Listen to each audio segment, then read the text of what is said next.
Dear students, today I welcome you again on my YouTube channel with the solution of the chapter 5 of Flamingo, and the name of the chapter is Indigo. And today we will see the important question and answers of this chapter. The first question is, what was the settlement in Champaran? Champaran में बंदोबस्ती क्या थी? ठीक है. Under an ancient arrangement, the Champaran peasants were sharecroppers. एक पुराने बंदोबस्ती के तहत चंपारण के सारे जो किसान थे वो सारे किसान शेयर क्रॉपर्स थे. शेयर क्रॉपर्स का मतलब होता है बटाईदार किसान. The landlords compelled all tenants to plant 3/20 or 15% of their holdings with indigo and surrender the entire indigo harvest as rent.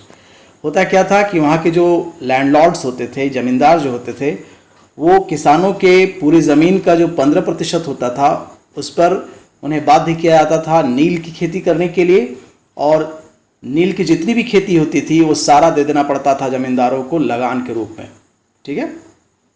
तभी वो बाकी बचे 85% जो ज़मीन होता था उस पर अन्य खेती वो कर सकते थे. This was done by long term contract. ये लंबे समय से चल रहे कॉन्ट्रैक्ट के तहत था. Since Indigo was a commercial crop, Indigo जो था एक कमर्शियल क्रॉप था, यानी कि व्यावसायिक फसल जिसे बेचकर बहुत अच्छे पैसे मिलते थे. Only then they could grow their crop on their rest 85% of land. तभी वो बाकी बचे 85% जमीन पर वे खेती कर सकते थे. So this was the settlement. Who was Rajkumar Shukla? Why did he go to meet Gandhi ji? Rajkumar Shukla कौन थे और वे गांधी जी से मिलने क्यों गए?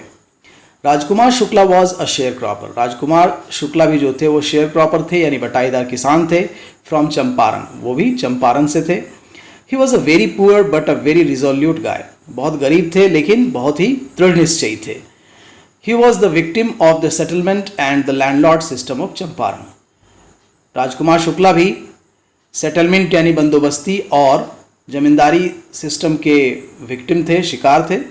He went to Gandhiji to meet him because somebody told him that it is Gandhiji who could help them to overcome the problem of settlement easily. किसी ने उनसे कहा था कि महात्मा गांधी ही वे व्यक्ति हैं जो आप लोगों को इस प्रकार की समस्या से मुक्ति दिला सकते हैं और आप सेटलमेंट यानी बंदोबस्ती से आसानी से उबर सकते हैं. So he went to visit Gandhiji and bring him to Champaran for fighting against the settlement in Champaran. इसलिए वे महात्मा गांधी से मिलने गए और उन्हें रिक्वेस्ट किया कि वे आएँ चंपारण और इसके खिलाफ वो लड़ाई लड़े, यानी बंदोबस्ती के खिलाफ लड़ाई लड़े. So this is the second question. Now we have the third question. Why do you think Gandhi ji considered the Champaran episode to be a turning point in his life? Mahatma Gandhi अपने जीवन में चंपारण की घटना को एक टर्निंग पॉइंट मानते हैं, परिवर्तन का दौर मानते हैं. क्यों? According to Mahatma Gandhi, Champaran episode was really a turning point in his life. उनके जीवन में सचमुच यह बहुत परिवर्तन का बिंदु था. Many ways, बहुत तरीके से. He was fighting against the settlement of compulsion for growing indigo on the 15% of land, surrendering the whole production of indigo as a rent. क्या होता था? पहले बता चुका हूँ कि 15% जमीन पर जो खेती होती थी इंडिगो की वो पूरा दे देना पड़ता था लगान के रूप में, और landlord system for common Indian, और आम जनता के लिए वहाँ के लिए वो लड़ रहे थे जमींदारी के लिए, जमींदारी प्रथा के विरुद्ध, एंड शेयर क्रॉपर्स, और शेयर क्रॉपर्स के लिए भी लड़ रहे थे. He made the people realise, उन्होंने लोगों को महसूस करवाया the value of self reliance, यानी खुद के ऊपर विश्वास करना सिखाया. The lawyers help the peasants in their cases, और वकील जो थे वो मदद करते थे किसानों को उनके केस में.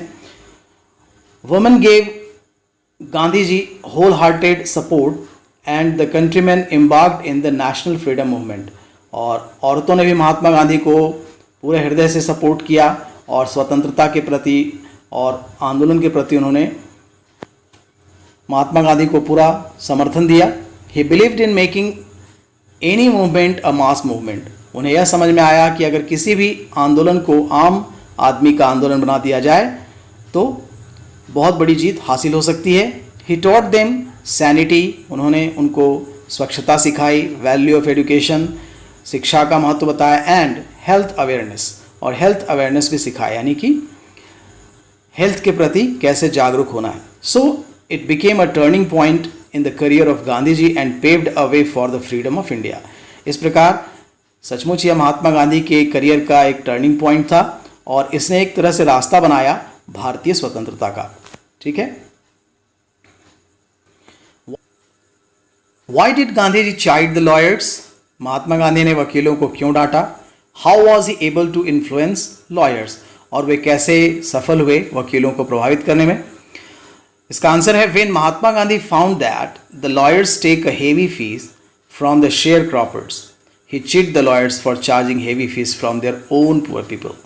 जब महात्मा गांधी को पता चला कि जो वकील हैं वो बहुत ज़्यादा हेवी फीस लेते हैं और उन बटाईदार किसानों से जो बहुत गरीब हैं और उनके अपने ही लोग हैं, तो उन्हें बहुत डांटा. He was able to influence the lawyers.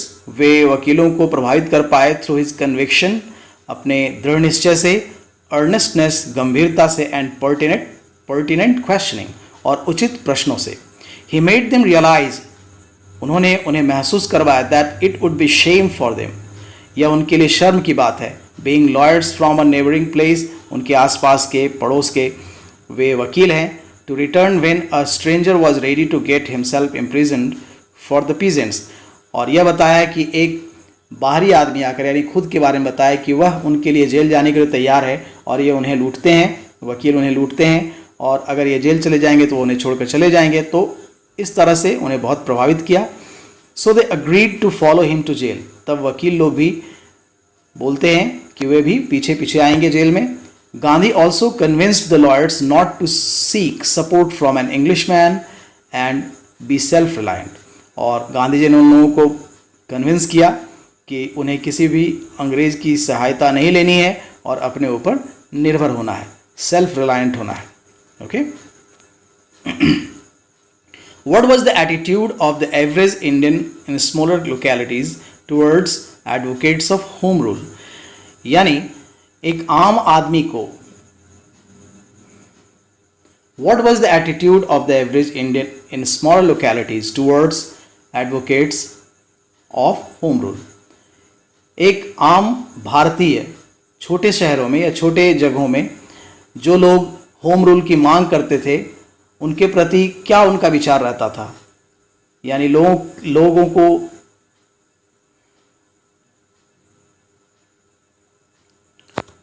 What was the attitude of the average Indian in smaller localities towards advocates of home rule?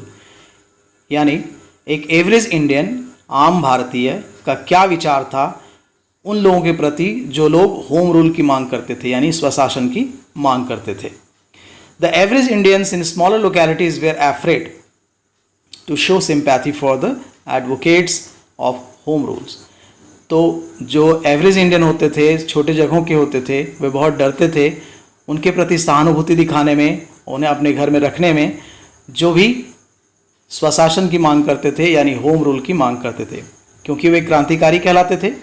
Gandhi ji stayed at Muzaffarpur for 2 days in the home of professor Malkani, a teacher in a government school. और मुजफ्फरपुर में वे रहे professor Malkani के यहाँ, जो कि government school में एक teacher थे. It was an extraordinary thing, यह एक बड़ा ही असाधारण बात थी. In those days for a government professor to give shelter to one who oppose the government. उन दिनों अगर कोई गवर्नमेंट के खिलाफ उन क्रांतिकारियों को अपने घर में अगर रखता था तो यह एक बहुत ही असाधारण बात थी, क्योंकि यह एक प्रकार से सरकार का विरोध था. The British identified the supporter of revolutionaries and put them into jail. और जो ब्रिटिश गवर्नमेंट थी वह ऐसे लोगों को पहचान करवाती थी और उन्हें, उन क्रांतिकारियों को अपने साथ रखने के जुर्म में उन्हें जेल में डाल देती थी. So the people were always afraid, इसलिए लोग हमेशा डरते थे और उनका यही एटीट्यूड हुआ करता था. Freedom from fear is more important than legal justice for the poor. Discuss. डर से आज़ादी ज़्यादा महत्वपूर्ण है लीगल जस्टिस से, यानी कानूनी तौर पर न्याय से ज़्यादा जरूरी है डर से आज़ादी. कैसे? डिस्कस करना है. It's true that freedom from fear is more important than legal justice for the poor. गरीबों के लिए यह सत्य है कि गरीबों के लिए डर से आज़ादी ज़्यादा महत्वपूर्ण है बनिस्बत की उन्हें कानूनी न्याय मिले. इट इज़ स्टिल मिसिंग, अभी भी ये देखने को नहीं मिलता है and awaited for the poor people. और लोग अभी भी इस फ्रीडम की तलाश में हैं, उन्हें स्वतंत्रता नहीं मिली है। Even after the freedom the poor people have no freedom. अभी भी आज़ादी के बाद भी गरीबों को आज़ादी नहीं मिली है फ्रॉम फियर लाइक ब्यूरोक्रेसी, उन डर से जैसे ब्यूरोक्रेसी जिसको आप नौकरशाही कहते हैं, पॉवर्टी गरीबी कहते हैं, अनएम्प्लॉयमेंट बेरोजगारी एंड मेनी मोर थिंग्स, बहुत सारी चीज़ों से अभी भी उन्हें आज़ादी नहीं मिली है। We have got political freedom and legal justice. हमें कानूनी तौर पर, राजनीतिक तौर पर आज़ादी और न्याय तो मिल जाता है, इसके लिए कहा गया है, but in true sense freedom and justice for the poor and deprived people are like dreams. अभी भी इन गरीब लोगों के लिए डर से आज़ादी, न्याय और ऐसी चीज़ें उनके लिए एक सपने जैसा है।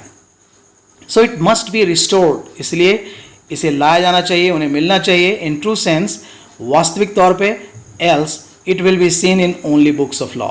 नहीं तो केवल यह कानून की किताबों में दिखाई पड़ेगा। They must be imparted it in reality, उन्हें वास्तविक तौर पे उन्हें मिलना चाहिए, एल्स अन्यथा justice and freedom from fear will have no existence in their lives. नहीं तो डर से आज़ादी और न्याय उनके जीवन में कोई महत्व नहीं रखेगा और यह केवल कहने सुनने की बात रह जाएगी। So these are the questions. So thank you so much for watching the video. Keep on watching, keep learning, stay safe. Have a good day.